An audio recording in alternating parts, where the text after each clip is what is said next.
Bonjour à tous, spécial OVNI, objet volant non identifié. On assiste en effet à une recrudescence des soucoupes volantes dans le ciel, notamment dans le ciel belge, avec 700 personnes qui affirment avoir vu des phénomènes inexpliqués en l'espace de 6 mois. Et croyez-moi, en Île-de-France, nous ne sommes pas en reste. Sur ce plateau, nous découvrirons des témoignages, également des scientifiques, des journalistes qui nous parleront des phénomènes, et notamment en Île-de-France. Mais on va commencer toujours par l'Europe, mais l'Europe de l'Est et surtout l'Union soviétique, avec Martine Castello, journaliste scientifique au Figaro Madame et au Figaro Magazine. Et vous avez fait toute une enquête sur des phénomènes inexpliqués également, des ovnis qu'on aurait vus dans le ciel soviétique, et énormément d'ovnis. Alors est-ce que c'est dû à la perestroïka ? Oui, à première vue, on pourrait penser que depuis qu'ils ont le droit de s'exprimer, les Russes voient des ovnis partout. Ou aussi, on m'a dit, c'est parce que les magasins sont vides, alors on les occupe avec les extraterrestres. Mais c'est un peu court comme raisonnement, parce qu'il y aurait eu, l'an dernier, un cas par jour en moyenne sur tout le territoire, en 1989. Énorme, oui, c'est énorme. Et ce qu'il y a de plus intéressant, bon, les phénomènes extraterrestres, ils peuvent être sujets à caution. Ce qui n'est pas à caution, ce qui peut être sûr, c'est qu'il y a une commission qui s'est mise en place en URSS, tout à fait officielle, qui a été créée par les membres le président de l'Académie des sciences. Ce qui veut dire qu'ils prennent le phénomène au sérieux. Voilà. Et alors, il y a plusieurs membres de l'Académie des sciences qui s'occupent de l'étude de ces phénomènes. Il y a des commissions dans chaque grande ville, et ce sont tous des ingénieurs, des physiciens, des astrophysiciens, donc ce ne sont pas des charlatans. Et il y a même une école qui a été créée à Moscou, qui s'appelle BASIC, parce qu'elle crée les bases d'une nouvelle vision du cosmos, et qui forme en moyenne 150 ufologues, c'est les personnes qui s'intéressent à l'ufologie, aux ovnis, par an. Donc ils ont un diplôme de l'Académie des sciences, et ils deviennent professionnels de l'ufologie. C'est leur métier. Alors, on parle d'un système qui s'appellerait la biolocation. Qu'est-ce que c'est ? Alors, la biolocation, c'est assez bizarre. C'est un ingénieur chimiste qui a mis ça en place. Mais enfin, c'est utilisé maintenant dans toute l'URSS. À première vue, c'est assez étrange parce que quand il me montrait ça, c'était avec un cintre. Ça ressemble à un cintre. Et c'est censé détecter les champs biologiques. Alors, chaque fois qu'il y a eu un phénomène OVNI, il y a toute une équipe de biolocateurs. Il y a aussi une école de biolocation qui s'est créée. Et ils vont sur le terrain et ils remuent ce cintre. Et il y a une signature spéciale. Ils se relèvent. Et alors ils appellent, c'est la signature des extraterrestres. Bon, je ne sais pas s'il faut y croire ou pas, mais de toute manière, c'est pris très au sérieux là-bas. Et même par des gens qui ne croient pas aux extraterrestres, ils croient à la biolocation. Est-ce qu'ils trouvent des sources avec ce système-là ? Non, ça ressemble. C'est pas exactement le magnétisme de nos sourciers. C'est les champs biologiques. D'accord. Est-ce que vous en avez entendu parler, Claude Mauger ? Précisons que vous êtes scientifique, professeur de maths physique. Vous avez une maîtrise de physique et vous vous intéressez au phénomène OVNI depuis très longtemps.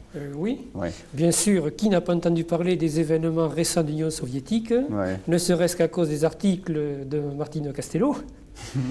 Ce qu'il faut quand même dire, c'est que dans les années 60 déjà, les soviétiques avaient créé des commissions plus ou moins semi-officielles, disons, d'études des ovnis. Est-ce que c'est le cas dans tous les pays ? Est-ce qu'on s'intéresse officiellement au problème ou est-ce qu'on le cache en général ? Comment ça se passe ? Non, on ne s'intéresse pas officiellement au problème dans tous les pays, loin de là. Il y a quelques pays qui ont créé des commissions officielles qui sont très contestées par certains, qui sont par contre on va le voir après, plus ou moins acceptés par d'autres. Mais c'est de toute façon un nombre de pays assez rares qui ont créé des commissions publiques. En France, comment ça se passe ? On avait parlé du GEPAN à une époque, on avait parlé des gendarmes qui s'occupaient spécialement du problème, des équipes qui avaient été formées spécialement pour s'en occuper. Qu'est-ce qui se passe maintenant ?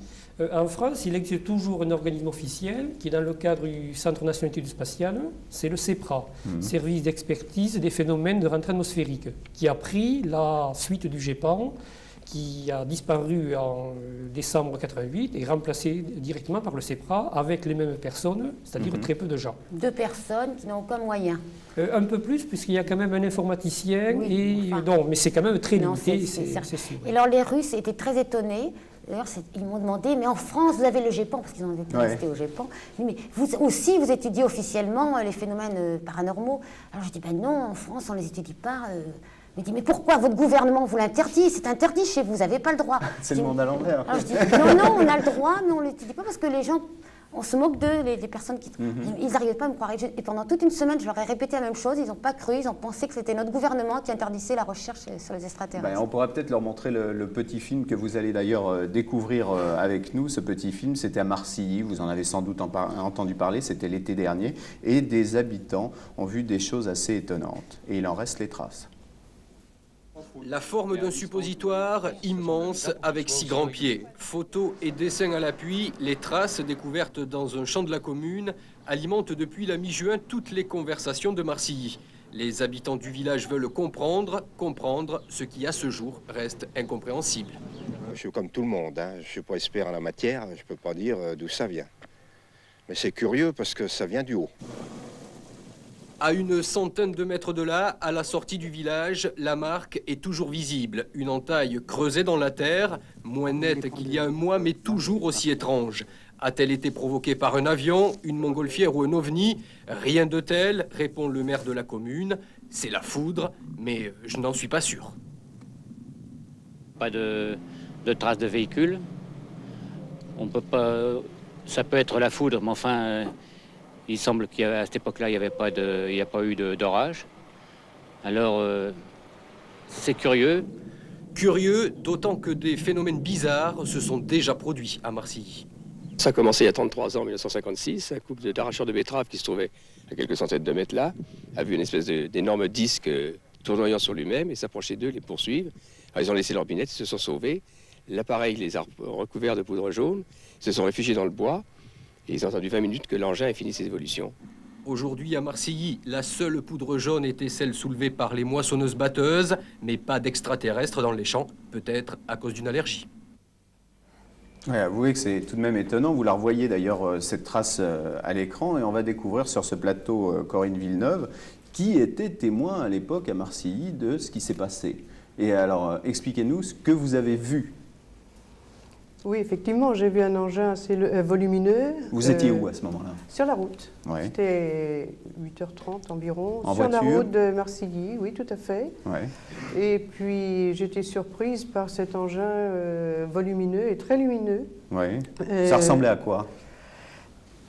Comme une carlingue incandescente, un peu. C'est difficile à dire, à situer. Ma première réaction, j'ai été inquiète. J'ai pensé qu'il s'agissait d'un avion qui était en train de se scratcher. Exactement, exactement. Alors j'ai mis mes distances, je l'avais à l'œil, disons, cet appareil. Ce qui m'a surpris, c'est qu'il circulait, il volait, enfin on ne sait pas comment s'exprimer, il volait très lentement. Et tout à coup, il s'est mis à accélérer son rythme et il est parti en angle de 90 degrés. Et c'est assez surprenant parce que nos appareils, enfin connus, moi je ne suis qu'un particulier, sur un axe d'effectuer un angle droit de 90 degrés, c'est assez surprenant. Et à quoi on pense à ce moment-là? On a peur, on se dit j'ai un peu trop bu ce soir, il faut que je me calme. Non, ce n'était pas le cas. Moi, je pensais, comme je suis de l'époque des inventions, j'ai vu arriver des tas d'inventions dans ce siècle. Je me suis dit, tiens, c'est entre le radar de Monthyon et la piste d'atterrissage de Roissy. Ouais. Donc, ça ne peut être qu'une affaire militaire ou alors c'est encore un truc nouveau. Et alors, quand vous avez vu la trace après le lendemain aux informations à la télé? Là, j'ai réagi. Lorsque j'ai vu la trace dans le champ de Marcilly, ma première réaction a été de dire « Tiens, c'est mon appareil qui s'est scratché ».